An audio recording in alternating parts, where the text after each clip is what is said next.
Assalamualaikum warahmatullahi wabarakatuh. Salam, Om Swastiastu, Namo Buddhaya, salam kebajikan. Selamat selamat pagi, siang, malam, Bu Listi dan teman-teman semuanya yang melihat video kami. Jadi di sini di kesempatan kali ini di mata kuliah Statistik Komputasi, kami ingin mempresentasikan tentang data yang sudah kami research, yaitu mengenai tentang Steam Game. Sebelum masuk ke datanya, perkenalkan, nama saya Muhammad Ramadan Afri Samudis dengan 3 digit NPM terakhir yaitu 356, dan teman saya. Perkenalkan, nama saya Daniel Fernando dengan 3 digit NPM terakhir 316. Oke, masuk saja langsung ke datanya. Mari Mas Daniel, silakan. Oke, baik. Jadi yang bisa kita lihat di sini ada data mentah ya dari dataset Steam Game dan beberapa kolom seperti publisher dan lain ini. Kita lanjut ke sheet berikutnya. Jadi di data baru ini kita udah kelompokin nih kayak kolom-kolom yang bakal kita pakai ini apa aja, seperti kayak positif, negatif, average, forever, seperti yang kayak bisa kita lihat di sini. Di sini ada juga positif. Hasilnya Kita udah cari minnya, median, modus, varian, dan semangat baku. Lalu ini tabel negatif, user score, owners, average forever, average 2 week, median forever, median 2 weeks, price, initial price, discount, CCU. Terus itu doang. Lanjut ke sheet berikutnya. Untuk sheet ini kita udah kelompokin juga kayak seperti yang aku bilang tadi. Kita pakai positif, negatif, average forever, median forever, dan price. Dan jumlah kolomnya 3000. Oh ya, dari data yang baru tadi kita udah ini sih, udah kurangin lah beberapa tuh. Yang dari asalnya 5002 jadi 3000. Lalu untuk reduksi dan cleaning, kita juga udah kelompokin beberapa kolom ya yang bakal kita pakai nih.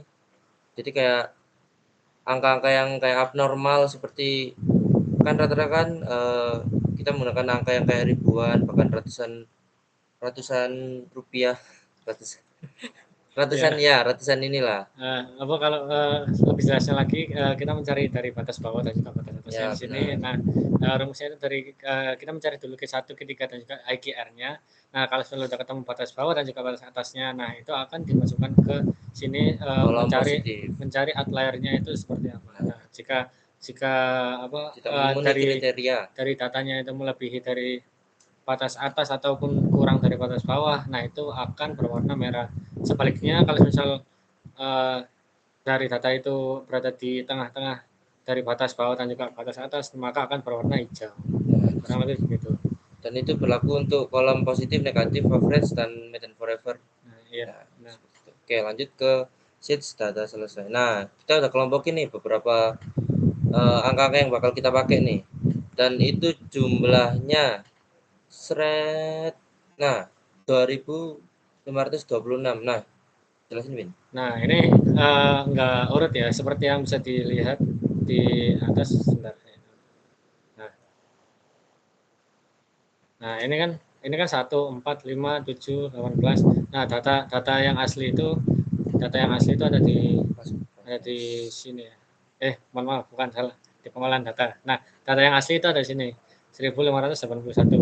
Jadinya data yang kita gunakan itu berjumlah 1881, itu adalah jumlah data yang tidak ada outliernya sama sekali ataupun missing value. Jadi itu adalah data pure yang bakal kita pakai lah. Ya, alhamdulillah. Nah, masuk ke pengolahan data, enggak usah. Pengolahan data langsung aja. Oke. Jadi kita udah ini juga nih, di dalam tabel ini kita menggunakan rumus manual dan rumus yang Ibu Isti pengenin ya. Jadi kayak kita ngebandingin nih rumus manual dan rumus dari Excel nih, apakah hasilnya akan sama atau gimana gitu kan. Nah, bisa kalian lihat kita udah menggunakan rumus nih. Nah, dari rumus min ini kita udah menggunakan rumus manual seperti yang kalian lihat. Sum A itu bisa kalian lihat di pojok sini. Udah aku masukin juga tiap-tiap barisnya. Terus untuk minnya juga udah, modus manual. Lalu untuk varian juga udah manual, ini seperti ini. Bisa kalian lihat. Nah, lalu untuk rumus yang dari Excel kita juga udah masukin dan hasilnya sama. Dari rumus manual dan rumus dari Excel juga udah sama, jadi penghitungan kita seharusnya udah bener ini. Alhamdulillah. Ya benar. Oke, lanjut ke sheet normalisasi langsung. Oke. Sebelumnya masuk ke sheet normalisasi ya. Terima kasih atas kesempatannya. Nah, ini adalah data yang data selesai yang sudah kita reduksi dan juga sudah kita bersihkan. Jumlahnya itu seperti ini. Nah, kita normalisasikan dibagi menjadi dua, yaitu normalisasi satuan angka dan juga angka desimal, tiga angka desimal di belakang koma. Nah, yang ini sebenarnya dari rumusnya itu sendiri pun sama, cuman yang membedakan hanya ini adalah ini hanya ada satuannya itu cuma satu. Nah, namun yang ini bedanya ada tiga angka di belakang komanya. Nah, perbedaannya kurang lebih gitu. Ini semuanya udah ini semua ya, alhamdulillah. Oke, masuk ke sheet berikutnya, yaitu frekuensi dan juga frekuensi relatif. Nah, kita menggunakan normalisasi yang sama, yaitu normalisasi 1 dan 0 dan juga yang desimal. Nah, di sini kita mencari dulu dari frekuensi dari tabelnya ini berapa, ini semua itu berapa. Nah, nanti akan dihitung dan akan menemukan dari frekuensi relatifnya. Nah, itu berlaku buat tabel positif, negatif, forever, average forever, dan juga median forever. Nah, untuk grafiknya sendiri atau chartnya sendiri itu kurang lebih seperti ini.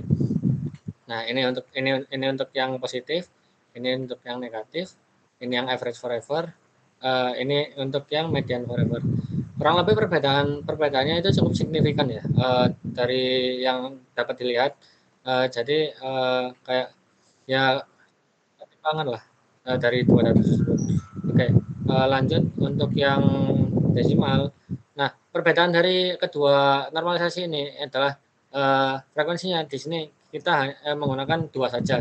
Namun di sini pada di sini kita menggunakan jumlah kelas ataupun interval.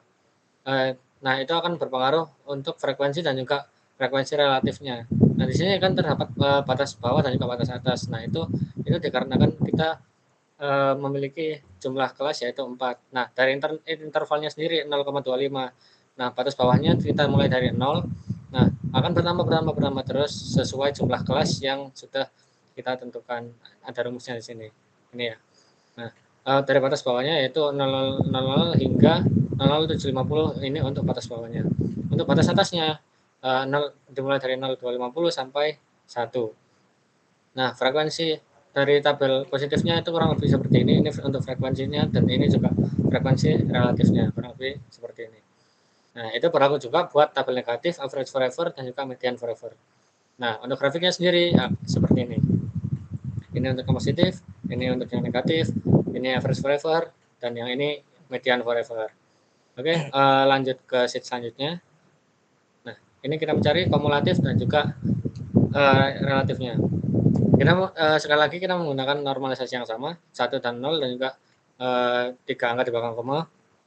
Untuk yang ini perbedaannya kan frekuensinya sudah diketahui, jadi kita langsung saja mencari jika lebih kecil daripada DFK dan juga lebih besar daripada DFK. Nah, untuk rumusnya sendiri kita menggunakan L3 ditambah L4, yaitu frekuensi yang sudah kita dapat dari 0 dan juga satunya akan dimasukkan ke sini. Nah, apa perbedaannya itu cuman menggunakan rumusnya itu dibalik saja untuk yang DFK. Dan juga yang DFR sebenarnya kurang lebih sama. Untuk rumusnya beda, tapi cara pengerjaannya itu sama, cuma tinggal hanya dibalik saja. Begitu. Oke. Nah, itu berlaku buat semua tabel ya, di tabel positif, negatif, average forever, dan juga median forever. Nah, di sini chart yang kita pakai adalah chart line. Nah, kurang lebih seperti ini gambarnya. Ini untuk yang positif, ini untuk yang negatif, ini untuk yang average forever, dan juga ini untuk yang median average. Sorry, ini salah judul ya. Untuk median forever, maaf, salah satu ini. Maklum Bu, ngantuk. Uh, untuk yang selanjutnya yaitu kurang lebih sama ya, kita menggunakan jumlah kelasnya itu 4, misalnya 0,25. Nah, di sini sama seperti yang normalisasi 1 dan 0, kita mencari dulu frekuensinya karena sudah menemukan frekuensinya. Nah, di sini tetap ada batas bawah dan juga batas atasnya. Nah, kurang lebih ini sama, tapi perbedaannya itu dari rumusnya.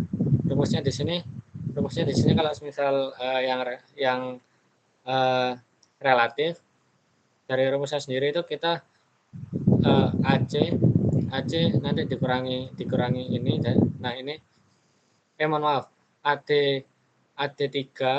Nah, itu nanti yang ini ya. Yang ini nanti dikurangi sama AC3. Nah, kurang lebih kayak gitu. Ini kurangi ini, terus ini nanti dikurangi ini dikurangi ini sampai bertemu ya, sampai bertemu ininya itu sama. Nah, buat itu juga berlaku juga buat DFK. Cuman perbedaannya kalau soal DFK itu di jumlah, bukan dikurangi. Nah, kalau yang DFR itu dibagi kurang lebih sama untuk DFR, cuman bedanya ini meliputi persentase, bukan nomor biasa. Nah, itu berlaku juga buat tabel lain, yaitu tabel positif, negatif, average forever, dan juga median forever. Nah, untuk chartnya sendiri kita menggunakan chart lain lagi seperti yang normal ini. Nah, cuman lebih kompleks ya, dikarenakan ada banyak sekali data yang muncul. Akhirnya yang positif seperti ini, yang negatif seperti ini, average forever seperti ini, dan median forever seperti ini. Oke, mungkin saya cukupkan saja untuk penjelasan saya. Saya kembalikan lagi ke teman saya. Oke, baik. Jadi segitu aja sih presentasi dari kita. Jika ada kesalahan kata atau pengucapan yang kita lakukan, kami mohon maaf. Terima kasih. Assalamualaikum warahmatullahi wabarakatuh.